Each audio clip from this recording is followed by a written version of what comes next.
sampailah kepada kedewasaan dan di antara kamu ada yang diwafatkan dan di antara kamu ada yang dipanjangkan umurnya sampai pikun, supaya dia tidak mengetahui lagi sesuatu yang dahulunya telah diketahui.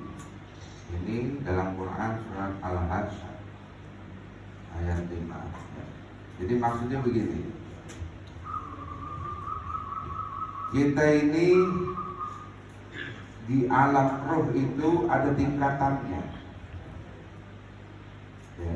Ketika kita berbicara tentang tingkatan roh, maka dulu kita itu adalah pancaran Allah itu sendiri. Ya. Maka manusia itu adalah bentuk dari tajallinya Allah itu sendiri. Ketika Allah bertajalli, ya, sampailah kita kepada tajallinya insan sebagai rupanya dan wujudnya yang sempurna terhadap diri manusia. Tajalli itu ya kita sendiri, rupanya Allah dalam wujud diri kita. Ya. Jadi kemarin kan sudah dijelaskan tuh panjang lebar tuh. Kalau yang nggak masuk ya asik. Ya. Artinya di sini Habib Abdul Al-Haddad mencoba menerangkan bahwa secara syariat orang itu ada masa kecil dari bayi, ya, dari bayi hingga dia berumur kamis, hingga dia berumur balik, ya, itulah balik yang kita bilang kena kewajiban syariat. Orang balik umur berapa ini? Balik. Ya. Laki 15, wadon 10, ya. Laki 15, wadon 10. Tapi kalau wadon sekarang kayaknya 9 tahun sudah balik, karena luar biasa gizinya. Laki-laki sekarang juga sama, umur 13 sudah keputusan.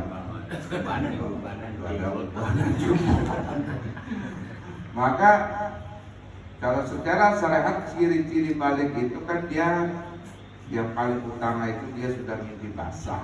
Kalau laki-laki yang perempuan itu sudah haid. Ya.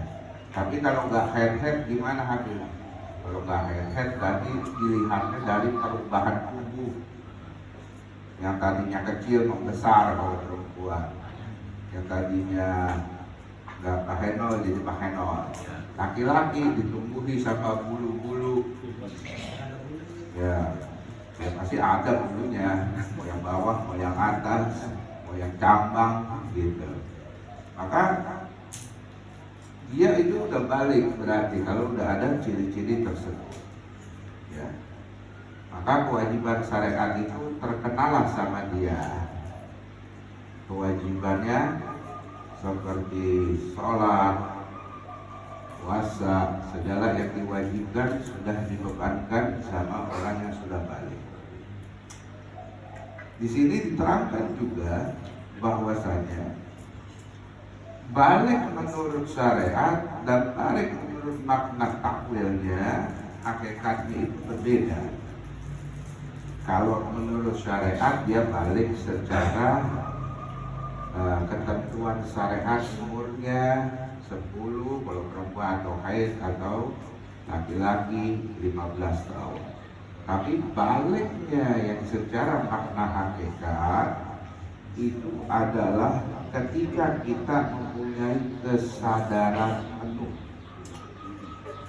Nah itu makna balik.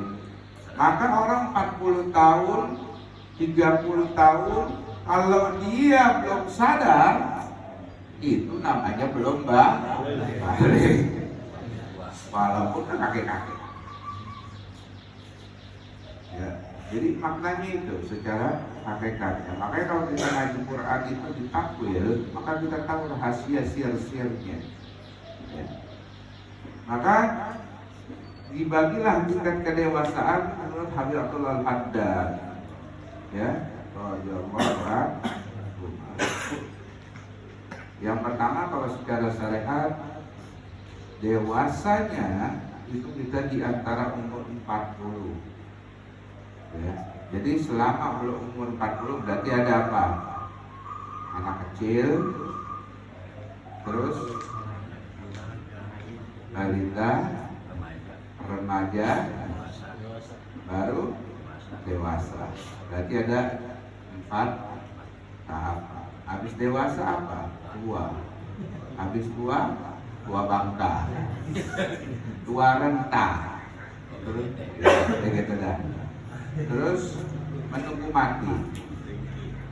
Ya, ini secara syariat tuh. Tadi tuh begitu tuh urutannya tuh. Ya. Maka kalau dimaknai secara hakikat, kalau Anda belum sadar, ya berbalik. Gitu. Maka memaknai ketika kita makhluk kalau belum balik belum pernah dosa dong. Ya udah, justru kita patokannya ke syariat. Ya, patokannya di mana? Di syariat. Tetap kita berpatokan dengan syariat. Nanti kalau ente sudah memulai tauhid dengan bertoriko, ya, dengan namanya bermakrifat kemudian berhakikat, bahwasanya kembali lagi ke nol. Artinya kita itu harus menjalankan syariat. Karena inti utama ajaran Rasulullah SAW itu adalah membawa syariatnya. Jadi orang yang paling bersyariat itu sebenarnya dia sudah lewat daripada orang yang berhakikat itu sendiri. Sayangnya ketika dalam perjalanan itu, ya, makanya di sini ditekankan di dalam Quran surat Al-Hajj, ya, ada yang kamu nanti dikasih kesempatan sama Allah umurnya pendek. Ada yang dikasih kesempatan umurnya panjang. Panjang itu artinya ya sampai tua. Ada yang sampai tua renta, sampai pikun. Maka ketika kita sudah balik dalam usia syariat, maka kita haruslah mencari jati diri kita itu sendiri. Siapakah kita itu sebelum Allah berikan, sebelum Allah turunkan kita ke dunia? Maka orang-orang yang muslim sejak zaman Nabi Adam itu dipanggil muslim. Sejak zaman Nabi Adam dipanggil muslim. Jadi yang ada orang seperti orang Kristen, orang Buddha, ya, mereka itu tetap muslim sebenarnya. Ya, hakikatnya memang kan anak turunannya Adam semua. Ya. Maka Allah bilang apa di Al-Baqarah itu ayat 8 sampai 20 itu, ya. Maka mereka itu dihijab sama Allah hatinya. Kenapa dihijab? Yang muslim dihijab dengan kesombongannya, ya. Jadi kita itu dihijab sama Allah. Karena apa? Mengaku. Iblis itu kalau dikeluarin dari surga gara-gara apa itu? Hah? Sombong, triple X. Ya. Bukan triple X. Ya, S3 dan. Ya. Maka lihat nih, iblis tuh yang pertama dia bilang apa? Aku lebih baik dari Adam. Ya, aku. Makanya manusia yang bilang di gue loh, ini gue yang bangun loh, ini gue sedekah loh. Apa bedanya sama iblis? Makanya kalau ditanya iblis itu bentuknya kayak gimana, bisa suruh ngaca. Nah iya, ya kan iblis serem-serem yang giginya begitu. Ya lu ngaca aja. Ya, jadi kita itu iblisnya itu ya kita itu nafsu itu. Makanya merasa lebih baik dari orang lain, merasa lebih pintar dari orang lain. Yang kedua iblis sebabnya apa? merasa mengetahui. Jadi sama orang dikit-dikit kafir, ngafirin orang gampang banget, kayak dia panitia surga sama neraka. Ya. Terus kalau ngehukum orang paling senang. Iya. Sebenarnya iblis itu sama manusia juga. Makanya maknanya ini, wa ma khalaqna jinna wal insa. Nah, itu kan ada dua tuh. Illa liya'budun. Tidak aku ciptakan jin dan manusia kecuali untuk beribadah. Ya. Sebenarnya arti hakikatnya itu bukan beribadah. Arti hakikatnya itu kalau kita baca tafsirnya Syekh Abdul Qadir Jailani, tafsir Jailani, ya, illa liya'budun itu kembali mengenal aku. Kamu itu tugasnya itu mengenal aku. Makanya di sini ketika kita diturunkan itu sebelum jadi bayi, dari Abdullah itu sebelum jadi bayi, roh kita itu adanya di mana? Ayo, Hah? Di alam mana tuh? Alam roh kan? Nah, alam roh ini dibagi-bagi banyak. Yang pertama yang kita tempatin nih, ini kadar alam rohnya sesuai tingkatan manusia. Artinya kalau dia belum sadar, ini di tingkatan ini, bukan di alam roh yang gentayangan, itu bukan. Yang persepsinya ke situ. Ini tentang alam roh kesadaran namanya. Kalau dia nggak sadar, itu namanya rohnya di alam nasut. Alam nasut. Alam nasut itu alam angkara murka. Kalau bahasa Jawa itu alam angkara murka. Bagi orang yang belum balik, nah itu alam nasut. Orang syariat kebanyakan masih di alam nasut, karena merasa dirinya pintar, merasa dirinya punya ilmu, sombong. Ya, makanya di hikam Ibnu Athaillah itu manusia itu dibagi tiga, kata Rasulullah SAW. Yang pertama itu manusia yang awam. Awam itu yang nggak belajar, yang nggak dikasih Allah buat belajar, karena tahulah buat sholat, tahulah percaya sama Tuhan. Nah itu awam.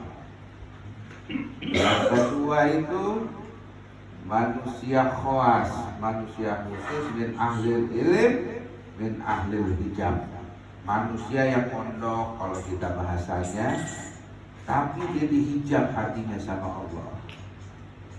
Dia ngerti syariat, dia hafal Quran, dia hafal hadis, tapi hatinya dihijab sama Allah. Maka ada ulama banyak, ya. Muridnya banyak, ya, tapi cuma ngajar dunia. Nah itu yang dimaksud min ahlil hijab, dari orang-orang yang khusus yang belajar. Ya. Maka mereka itu ketika tidak dibukakan hijab hatinya sama Allah, maka dia nggak ditempatin di neraka jahanam. Tempatnya khusus bagi orang penuntut ilmu, orang yang ngerti ilmu syariat. Dia tempatnya khusus, bukan di neraka jahanam tuh. Ya. Di lembah kesunyian. Kan neraka jahanam itu paling bawah. Kalau ini kagak ditaruh di lembah kesunyian. Dingin, panas, dingin, panas. Tuh di riwayat hadis itu begitu tuh. Ya. Sampai neraka jahanam itu teriak, ya Allah jangan masukkan anginnya lembah kesunyian ke dalam neraka, karena sungguh-sungguhnya neraka jahanam gak kuat meskipun anginnya doang yang lewat. Nanti bayang siksa itu kayak gimana tuh. Itu buat orang yang ngerti ilmu tapi dia sombong. Ya. Maka yang ketiga itu adalah yang selamat, manusia min ahlil fana. Ya, orang yang fana itu artinya dia terima. Ya, maka dialah yang disebut kekasihnya Allah. Fana itu artinya dia segala sesuatu sadar bahwa dirinya itu adalah wujudnya Allah itu sendiri dalam wujud insan. Maka yang berkehendak itu adalah Allah, ya, yang berkeinginan adalah Allah, ya. Maka inilah yang disebut sandiwaranya Allah Ta'ala yang ada pada diri kita sendiri. Makanya kalau kita nggak bisa pecahin itu bisul, ente diciptain sama Allah, tugasnya buat apa? Ya, itu tugasnya buat pecahin bisul itu. Ya. Jadi kita harus tahu tuh ngaji diri tuh. Ya. Ya. Ya. Ya. Maka ketika kita masih seperti itu, kita tuh kalau meninggal, tadi kan guru wasi bilang gini, tadi ente dengerin sih, kalau guru ngajar dengar nggak?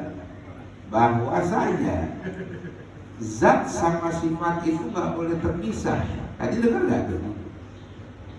Nah, zat sama sifat itu nggak boleh terpisah. Makanya kalau saya biar siapapun yang ngajar, saya dengar. Ya.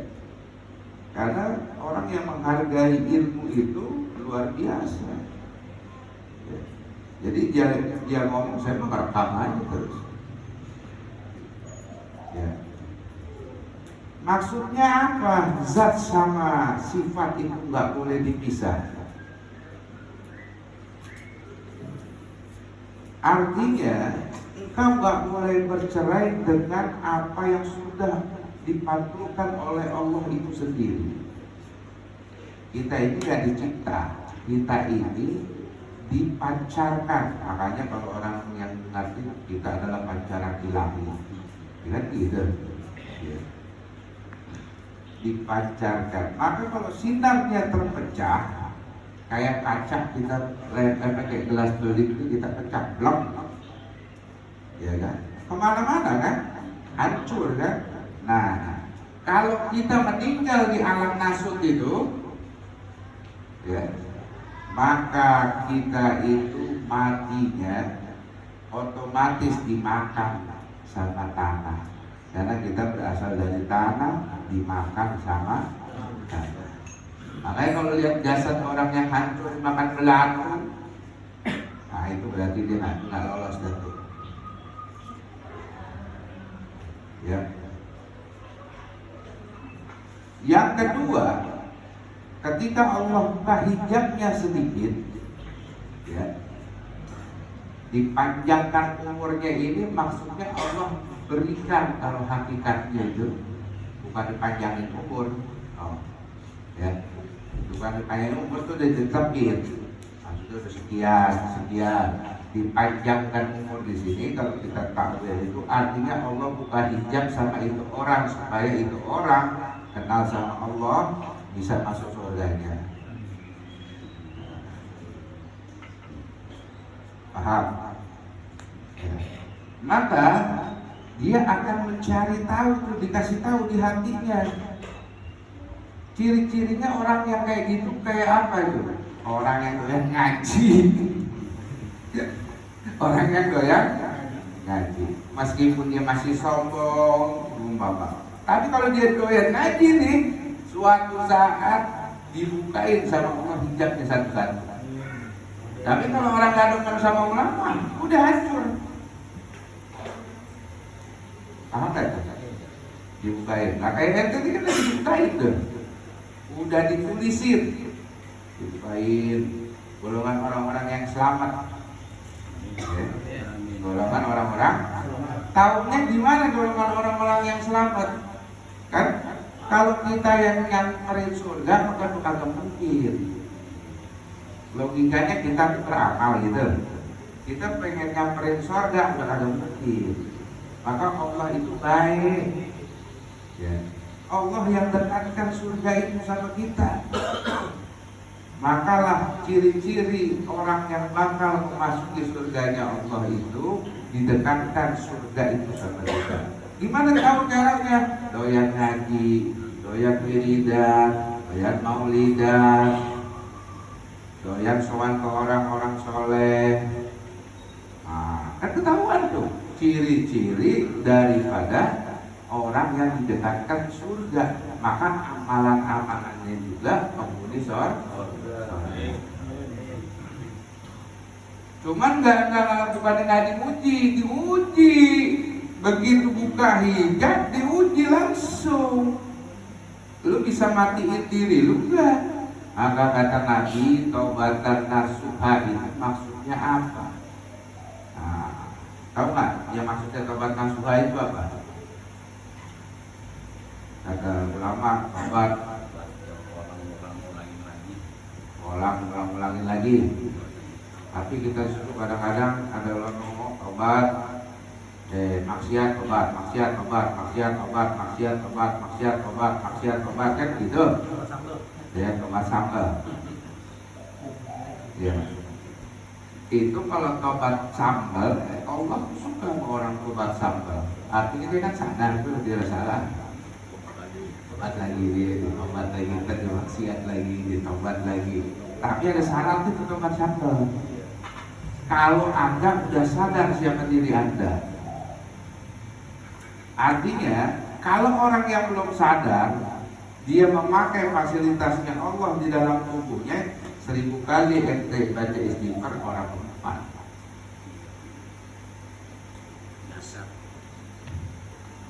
Ya, kalau kita kaca pandangnya syariat kan disuruh istighfar tuh.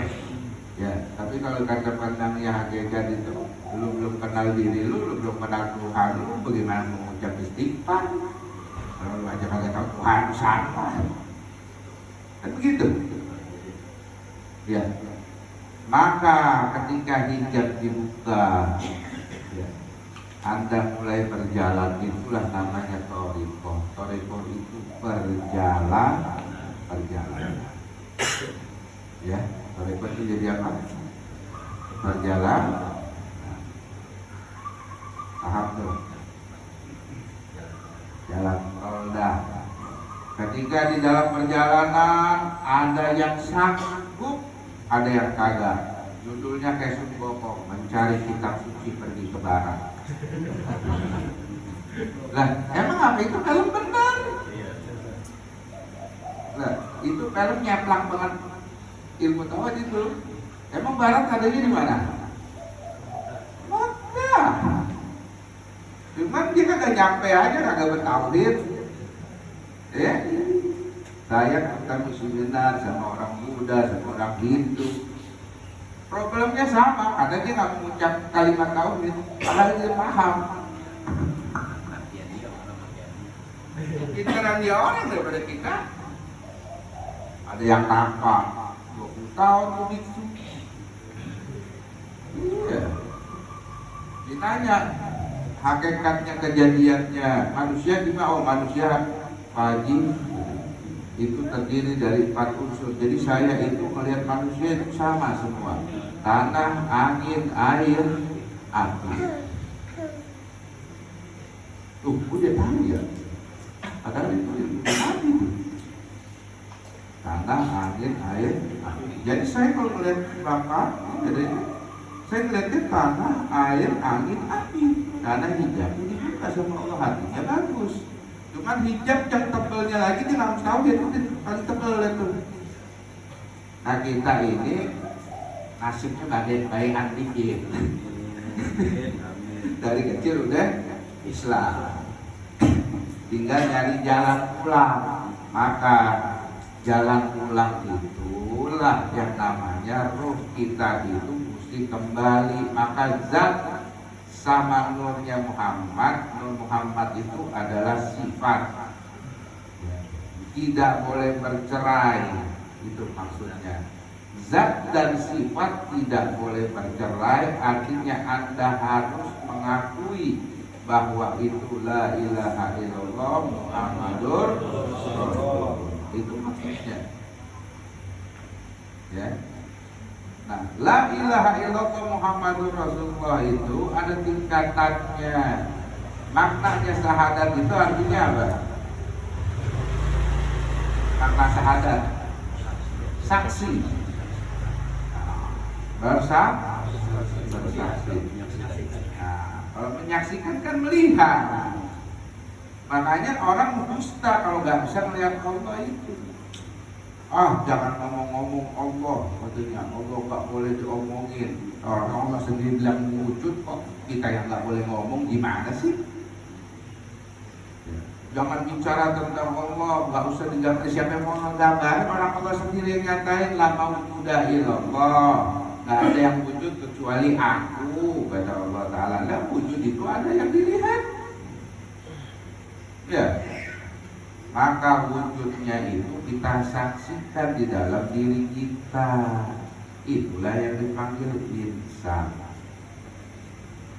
Maka kalau ente berbuat dosa, yang dipakai itu adalah wujudnya Allah itu sendiri. Sifat ma'aninya, basornya, melihatnya, samanya, mendengarnya. Kita ini Adam, lawannya wujud. Adam itu gak pernah ada. Jadi kita sifatnya adalah la haula wala quwata illa billah. Itu yang benar insan. Makanya sok jagoan. Dikepet lu, kenapa ya? Kakinya ya apa ya Allah, kaki ya Allah. Ya. Maka di situ sebelumnya, ya, ketika sudah mengerti kita ini adalah hakikatnya Muhammadiyah itu sendiri, pentajalian Allah, maka disitulah disebut kesadaran. Kesadaran itu artinya balik. Udah sadar belum? Hah? Kalau sudah sadar sombongnya udah hilang belum? Ya. Ini lagi sadar kosong. Jadi setelah tahu nih, ya, maka kita bertoriko, matiin diri. Apa kata Rasulullah SAW dalam hadisnya? Ya, mutu anta qoblal mutu. Matikanlah dirimu sebelum mati yang hakiki itu. Paham? Maka kalau sudah matikan diri lagi, ya, mematikan diri itu caranya bagaimana? Pasti nanya. Ya.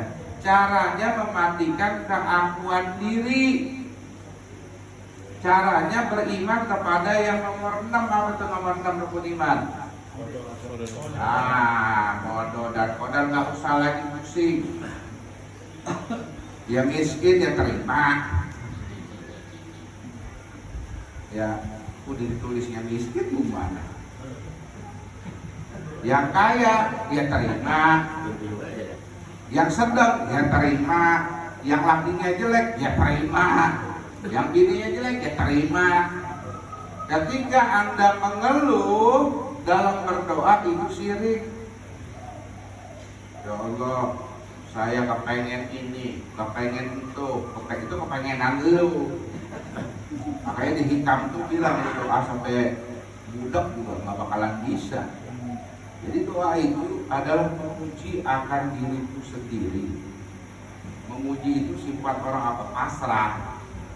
Jadi pernah nggak doanya itu begini, ya Allah, ya, alhamdulillah hari ini saya sehat. Kalau kita kan enggak, ya Allah berikan saya sehat. Emang lu sakit, kata Allah Ta'ala. Coba dah, kita perhatiin. Maka takdir itu adanya di mana? Ya di sini. Ini takdir. Maka orang kalau ngomong sembarangan, jadi. Orang berprasangka buruk sama Allah, jadi. Aku sebagaimana prasangka hamba aku kepada Allah Ta'ala. Lah itu takdir tuh. Makanya mama, ibu-ibu kalau ngomelin anak yang baik-baik,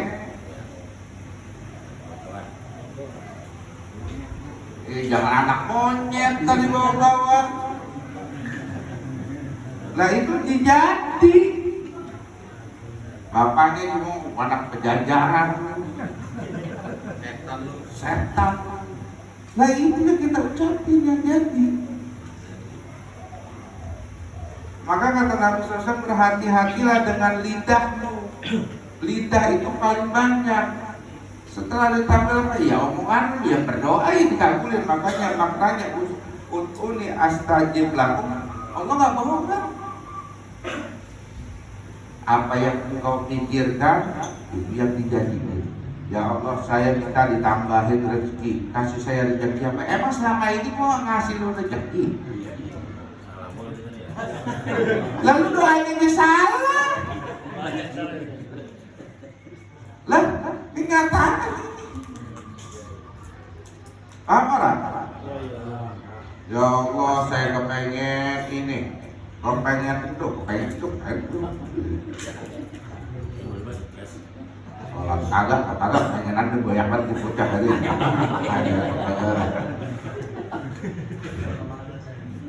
Ya, tiba ngaji buka Quran setahun sekali itu buat satu kagak habis.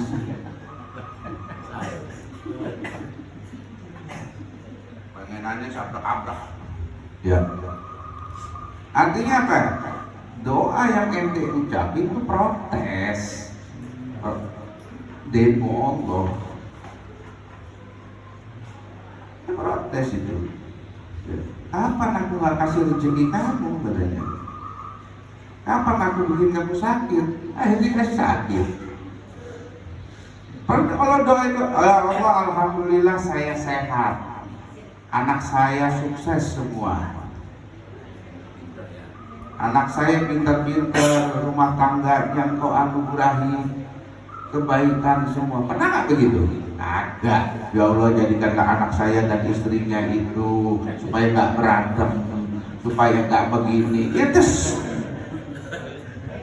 itu namanya prasangka buruk, suudon lu. Tuhan aja lu suudon, ini apalagi manusia. Coba dah ente pikirin aja doa ente. Udah gitu, kalau berdoa diulang lagi, emang gue pelupa apa jadinya? Nah iya, emang gue tukang lupa apa? Emang lu yang pelupa? Gue mah kagak ada sifat pelupanya. Ulang. Nah itulah yang dibilang balik. Kalau udah sadar nggak begitu tuh balik tuh. Makanya tingkat kedewasaan di sini, ya artinya Anda udah sadar. Jadi selama engkau membawa najis di dalam hatimu, engkau sholat itu nggak bakal diterima ya orang najis. Nah ini bahaya banget nih. Ya, selama engkau membawa najis di dalam hatimu, 1000 rakaat pun engkau sholat, 1000 rakaat berapapun engkau kasih di dalam Allah, itu Allah nggak terima. Makanya Allah nggak butuh sama kita. Iya, Allah nggak butuh sedekah kita. Kalau Allah maha kaya. Makanya kalau ente berdoa itu, pujilah dia, bersyukurlah sama dia. Itu dewasa maksudnya. Itu udah mengerti. Sekarang ente juga menyelesaikan masalah nggak bisa. Apa yang ente bisa menyelesaikan masalah? Maka di dalam Sirul Asrar itu dijelasin, kalau manusia itu yang belum sadar, sifatnya itu begini. Ketika dia ada masalah, dia berusaha menyelesaikan masalahnya sendiri, menganggap dirinya bisa. Itu sifat keakuan bukan? Keakuan. Lalu mulailah ketika dia sudah tidak bisa menyelesaikan, dia berharap ada teman yang membantunya. Syirik nggak tuh? Ngarep sama orang? Syirik nggak? Bergantung sama orang syiriknya tiap hari lu lakuin. Ya. Habis itu ketika temannya nggak bisa membantu, ya, maka dia datangin lagi pembesar. Artinya apa? Orang yang kaya yang dianggap bisa nolong, nggak bisa bantu juga orang. Apabila dia sakit, dia langsung pergi ke dokter. Ya. Habis semua udah dilakuin segala daya upayanya, baru dia gelar sejadah. Ya Allah, dia teriak. Demi ini. Katanya Allah, hamba, apa gue jadi pilihan terakhir? Mikir nggak lu pada? Lu mau dari sekian banyak urutan nggak rekan gue sekali? Ada mentok. Mau teriak kemana? Di sana orang minjemin, di sini orang minjemin. Udah marah-marah, ada gelar sejadah. Ya, kasih saya duit. Anak saya belum makan. Ya. Anak saya mau bayaran. Anak saya mau ini, mau itu. Ya. Udah dia terputar senjata, kata Allah, mampus lu sekalian, gue injak tuh. Padahal kabul-kabulin tuh doang. Stres akhirnya begini, sakit jantungnya, gula darahnya naik. Dan coba dah bayangin. Nah iya, dulu waktu kita masih syariatan, gula darah naik, jantung sakit, merokok juga kagak enak, makan juga takut. Makanya kata Nabi SAW, hati itulah sumber penyakit. Kalau hatinya sehat, penyakitnya orang ada. Coba dah, ada sekali sewaktu aja, ente gak usah berprasangka buruk sama Tuhan. Jangan berprasangka buruk sama manusia dulu dah, sama Tuhan aja itu prasangka buruk. Iya. Maka kita itulah orang golongan orang munafik, orang fasik, orang kufur. Nah itu kita itu sebelum sadar. Ngaku beriman tapi tidak beriman. Baca Al-Baqarah makanya itu. Maka Allah mensifati kita itu sumun bumun umyum fahum la ya'lamun. Apa bedanya kamu sama mayat katanya? Ngamalah ngarepin pahala. Ya. Udah gitu di ansor ini pokoknya kalau sedekah itu 10 kali lipat. Sekarang saya mau nanya Bapak, saya punya uang hari ini punya 10.000 sih dikasih saya sedekah gitu saya. Tungguin 10 kali lipat sekarang. Oh, aja dia. Kok datang 100.000 ya. Cobain aja sendiri. Ya karena Anda ketika bersedekah itu bukan Anda, tapi nafsunya Anda.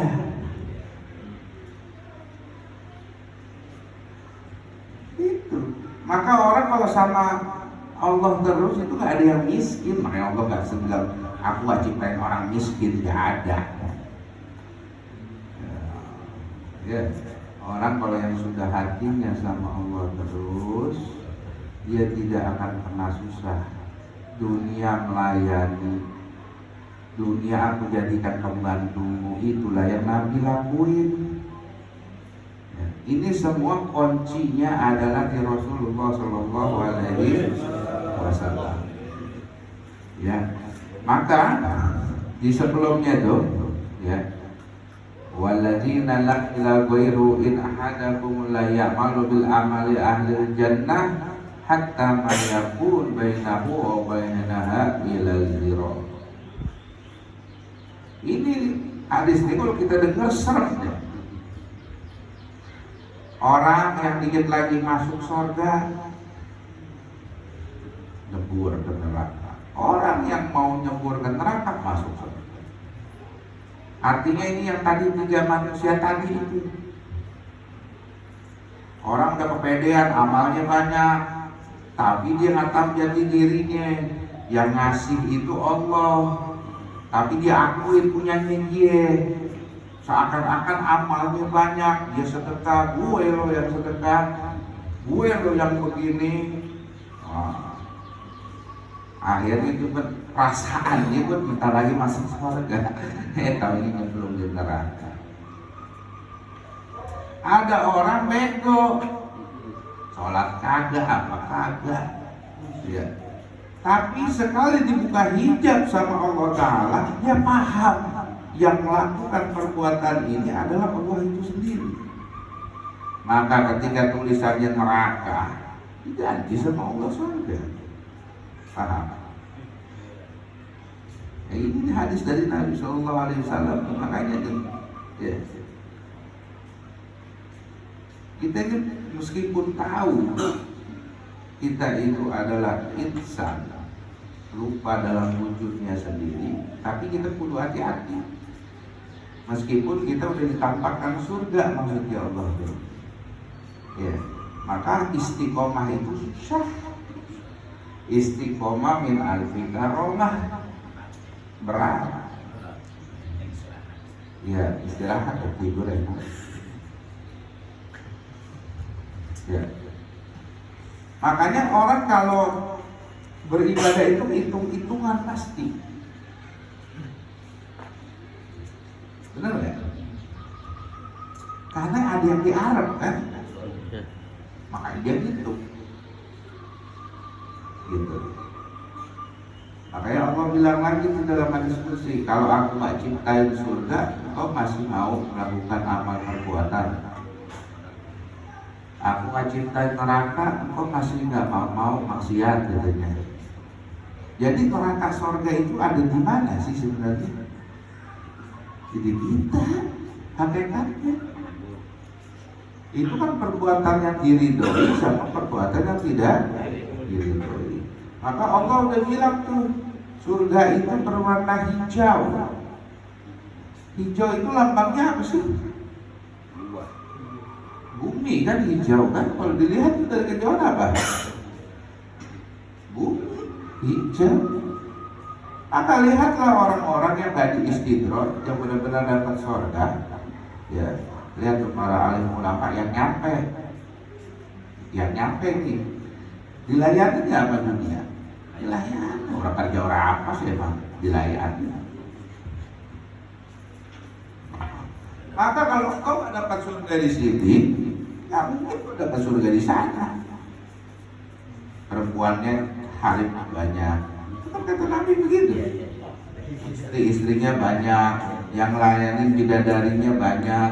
Ya, istri kita itu bidadari loh, tapi versinya kita. Paham gak? Adakah janji Allah yang dibohongin? Gak ada. Cuma entenya aja orang paham. Kitanya masih dihijab. Istri itu lambangnya bidadari.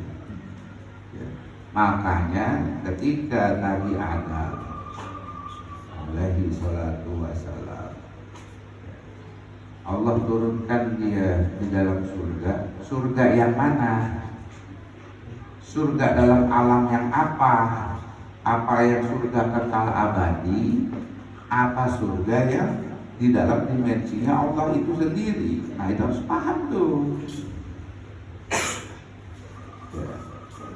Maka kalau surga yang kekal abadi, berarti Nabi Adam baru dicipta. Berarti itu adalah surga dengan dimensinya Allah itu sendiri, di alam ruh itu sendiri. Ya, maka naiklah kalau kita mau naik alam nasur, alam malakut, alam jabarut. Nah, ini di tempat kita nih mestinya nih.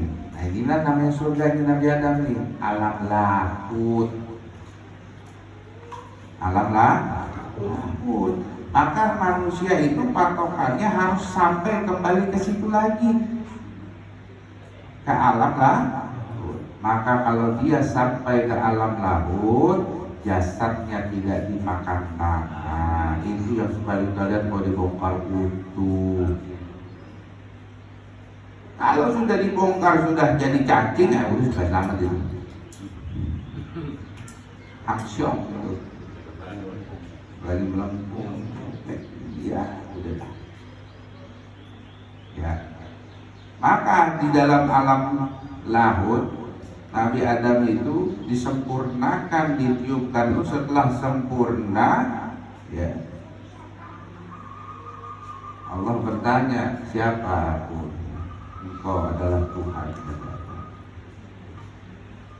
Lalu Nabi Adam malu sama Allah Ta'ala. Allah kasihlah pakaian. Merasa kesepian, surga yang begitu indahnya melihat wajah Allah, tapi dia sepi. Karena apa? Mulailah nafsu berbicara di situ. Dialihkan hatinya daripada Allah Subhanahu wa Ta'ala. Makanya Nabi Musa ngotot gara-gara lulus sidang. Jadi anak turunan tuh kayak gua nih ya. Jadi sengsara di dunia katanya. Karena lu nih. Hadis itu. Maka Nabi Adam jawabnya apa? Gampang. Sudah ditakdir Allah, saya cuma bisa apa-apa. Ya, itu. Jawaban simpel sama Nabi Adam. Main-main sama buku paling tua. Maka lantas dari itu, Nabi Adam ketika teringin berkeinginan, ya berkeinginan ya, terciptalah yang namanya hasrah, pengen punya teman. Lalu Nabi Adam tidur, mimpi ada perempuan cakep datang nih, wes cakep nih. Ditanya siapa? Aku belahan jiwa. Makanya wanita itu, istri itu belahan jiwa suaminya. Kalau jodoh. Ya. Terus katanya Adam, siapa namamu? Aku namanya Hawa. Tapi di Quran nggak ada namanya Hawa. Saya cari-cari. Terus tahu ini dari mana namanya Hawa? Nafsu, keinginan itu namanya Hawa. Maka perempuan itu simbolnya simbol nafsu. Maka laki-laki kok melihat perempuan nafsuan aja udah. Coba dah. Mau alim kayak gimana juga nafsuan aja. Makanya dibenturin nama syariat. Kalau nggak ada syariat kayak buku saya, kayak binatang kita.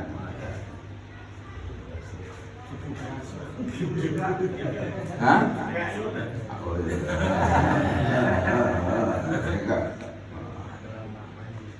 Setelah dia bermimpi, Allah wujudkan mimpinya dalam tamu. Dia beneran datang tuh. Beneran datang. Ya, ditanya seperti yang di dalam mimpinya Nabi Adam tuh. Kau siapa? Aku Hawa. Aku belahan jiwamu, pujaan hatimu.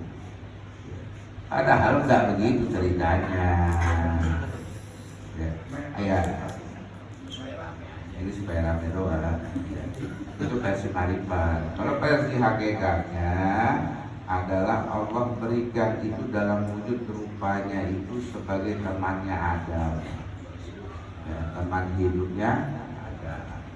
Ya, maka perempuan itu Allah dengan rupa dan sifatnya yang diambil dari sulbinya. Kalau cerita syariatnya kan gitu tuh, ya.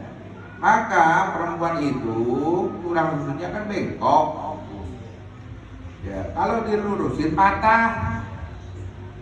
Tapi jangan salah, kalau dia bisa mencintai, ya, makanya seorang ibu tuh luar biasa. Itulah perwakilannya Allah, ya, dalam wujudnya.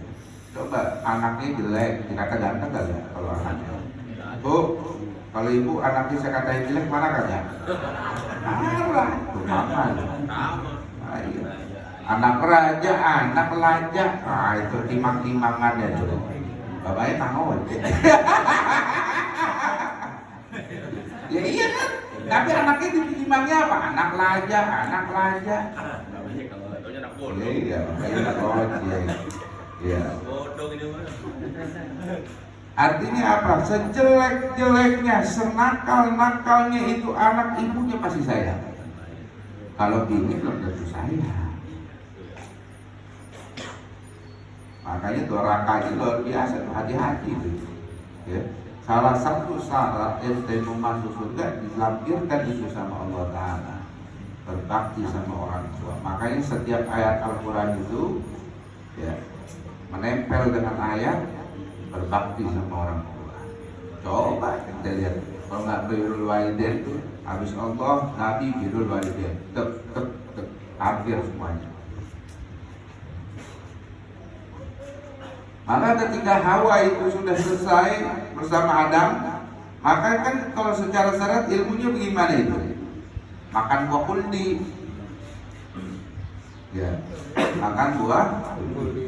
Maka Allah nikahin dulu tuh Adam.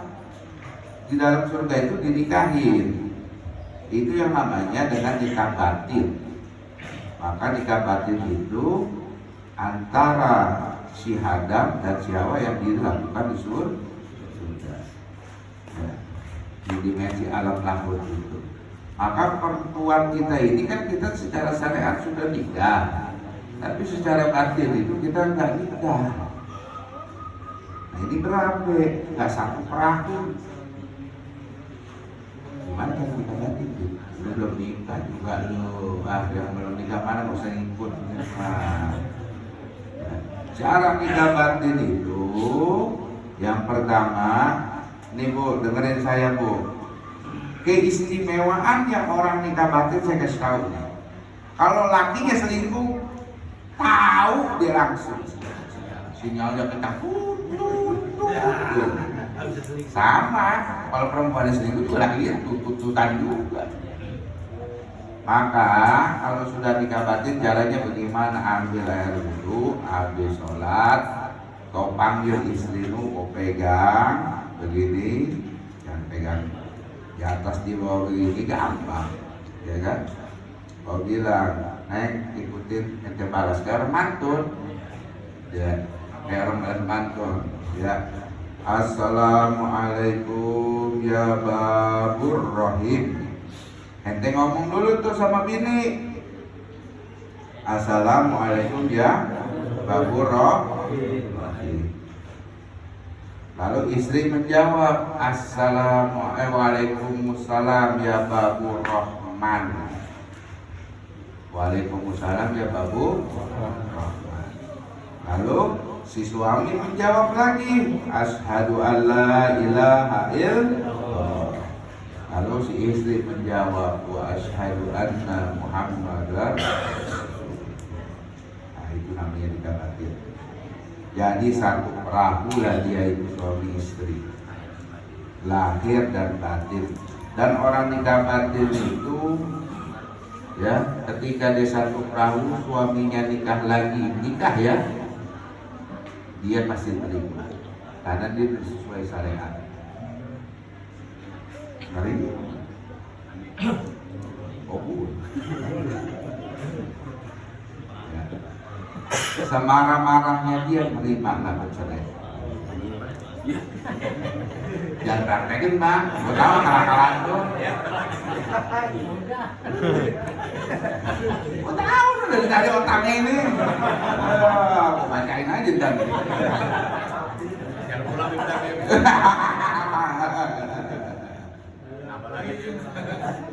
ya, nah itu. Maka ketika dinikahkan batin itu kan secara syariat secara batinnya dinikahkan oleh Allah. Maka kata Allah, Adam, kamu jangan sentuh itu buah kuldi. Ya, dari sekian banyak kenapa buah kuldi? Ayo, buah kuldi itu apa sih?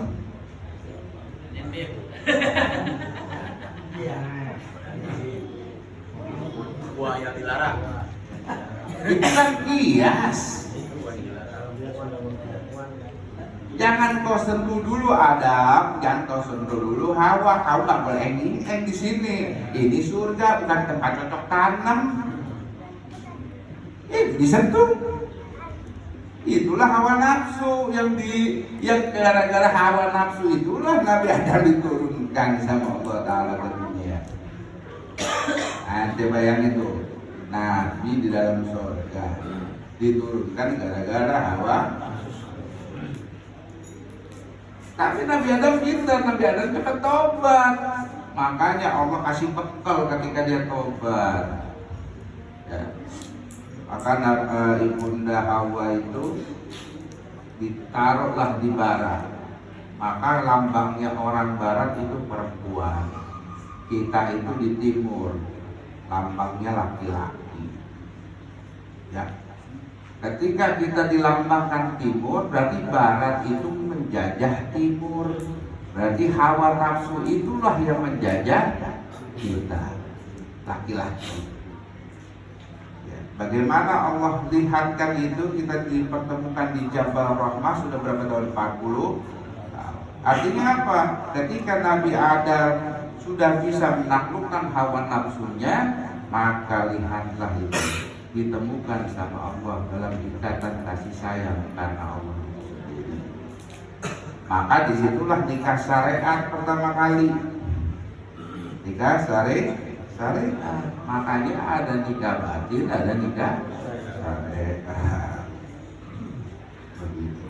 Nah, nikah syariat itu di mahar.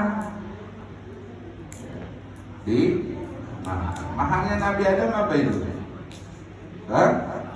Lawan sama Nabi. Ya, itu maharnya Nabi Adam. Maka setiap mahar dia punya anak nih, Nabi Adam. Ketika punya anak lahir ya, siapa itu? Qabil sama Habil. Nah, Qabil sama Habil ini bukannya datuk kita, bukannya cicit kita. Jangan salah, bukan si Qabil kita, bukan si Qabil kita mah. Ya. Karena di dalam dirinya Qabil dan Habil itu nggak ada buah kenabian. Maka tidak dijadiin nabi sama Allah. Karena nggak ada buah, nggak ada stempel kenabian. Maka si Qabil sama si Habil itu kan bunuh-bunuhan tuh. Ya. Benar nggak? Gara-gara apa lagi? Ada teman nafsu. Dia lihat istrinya si Habil lebih cakep, ditusuk. Lah iya, penjelekan. Timbul perintah sedekah itu juga di saat itu. Kata Allah, aku butuh dia bilang, aku tetapkan engkau untuk persembahan buat diriku.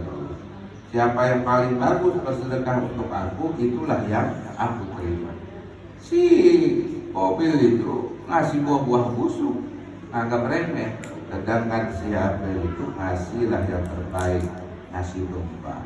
Maka yang diterima yang itu. Artinya apa? Makna hakikatnya, kalau engkau mau memberi jangan hitung-hitungan. Itu kan kiasnya. Jangan hitung.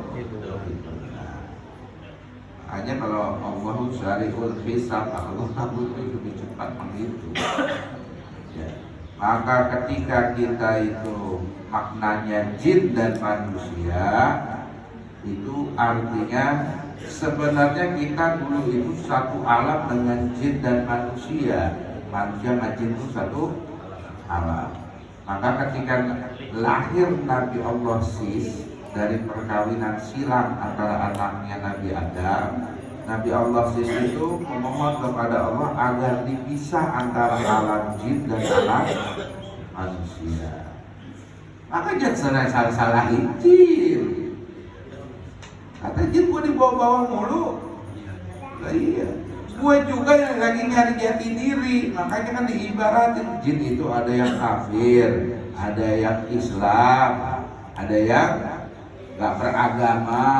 Nah, itu sama kayak kita, disuruh kembali irji'i ila radiyatan mardiyah. Nah, disuruh pulang tuh. Nah, wanquli bil, syaratnya ada tuh, disyaratin sama Allah, jadi hamba dulu, jadi manusia dulu yang sejati, yang gak pernah ngeluh, gak pernah protes. Wanquli bil, kalau udah begitu tuh jadi manusia sejati tuh, gak ngarep sama orang, berharap kepada selain Allah, syirik gak? Oh, kita doyan sih ngelakuin syirik, saya heran kadang-kadang.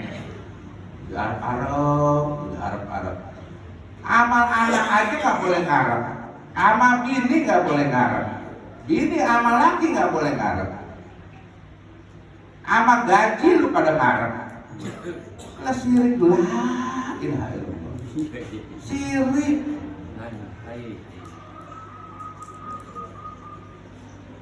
Coba deh, tiap hari kita koreksi makanya kalau lah emang salah kita.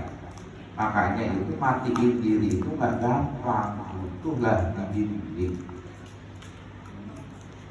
Ya, butuh dibimbing. Nggak gampang melawan paling berantem Bang Wasir yang guru kita nih.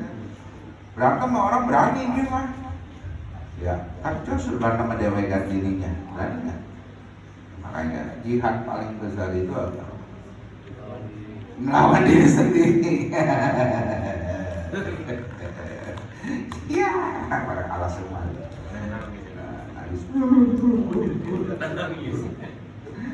Ya. Makanya di sini diciptakan dari awal penciptaan, ya, dari sampai ke kandungan ibu kita, sampai ke perutnya, sampai lahir, ya. Makanya ketika Nabi Allah itu sudah memberikan doa dikabulkan sama Allah, bisa itu alam jin sama manusia. Makanya saya bilang kalau ente mau tahu bentuknya setan, ente aja. Nah, ente mau tahu bentuknya dajjal, ente ngaca.